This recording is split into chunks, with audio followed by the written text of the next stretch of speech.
Notre-Dame de Paris. Quand l'État se paye sur le dos des donateurs. Tout le monde se souvient de la vague de générosité qui, au lendemain de l'incendie de Notre-Dame de Paris, avait permis d'effacer un peu le traumatisme. Cette souscription nationale avait réuni, dans un même élan, le simple particulier aux plus grandes familles du capitalisme français, lesquelles avaient renoncé au procédé de défiscalisation sur leurs dons. Cette opération menée tambour battant avait permis en quelques semaines de rassembler la somme record et inédite pour un monument historique de 850 millions d'euros. Au total, ce sont plus de 339 000 donateurs originaires de plus de 200 pays qui ont permis de lancer le plus grand chantier de reconstruction au monde d'une cathédrale. Mais alors que le chantier bat son plein, que l'ossature de la charpente est maintenant posée et que la flèche domine à nouveau le ciel de Paris, Matignon vient de rendre un arbitrage pour le moins surprenant sur les finances de ce chantier hors norme. L'État n'a pas mis un centime dans la reconstruction.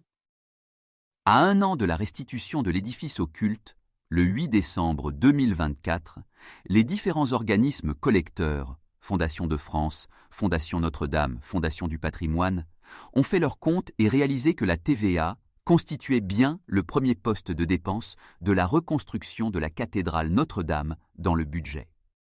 Notre-Dame, le défi immense de la reconstruction.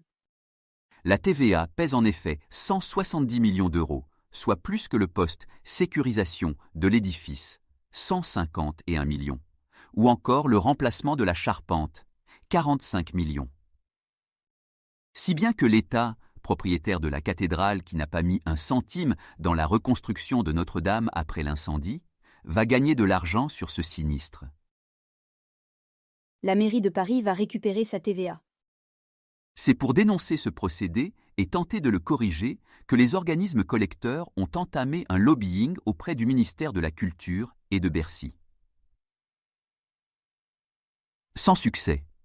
Ils ont toutefois réussi à convaincre la députée Renaissance, Astrid Panosyan-Bouvet, de porter un amendement. L'idée est simple, rendre éligible l'établissement public en charge de la reconstruction de la cathédrale au fonds de compensation de la TVA. Pour l'heure, seules les collectivités locales sont autorisées à récupérer 80% de la TVA lorsqu'elles engagent des travaux. Ainsi, la mairie de Paris, qui va prendre en charge une partie des travaux des abords de la cathédrale, pourra récupérer ce montant, mais pas l'établissement public.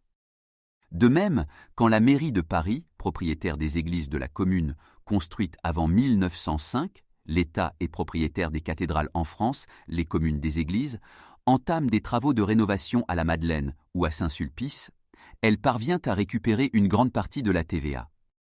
Cet amendement déposé et défendu a vite été retoqué sur le principe de droit que les parlementaires ne peuvent pas créer de dépenses supplémentaires qui ne soient gagées par l'État. Autrement dit, toute dépense doit être financée par une nouvelle taxe. Le gouvernement n'a pas fait le moindre effort pour trouver un mécanisme compensateur. Matignon a bloqué le sujet en réunion interministérielle, souligne un proche du dossier. Les organismes collecteurs étaient pourtant prêts à réinjecter le montant récupéré dans d'autres causes patrimoniales, par exemple pour alimenter un fonds de restauration au profit des 87 cathédrales en France. Une façon pour l'État de prendre sa part dans la reconstruction de Notre-Dame.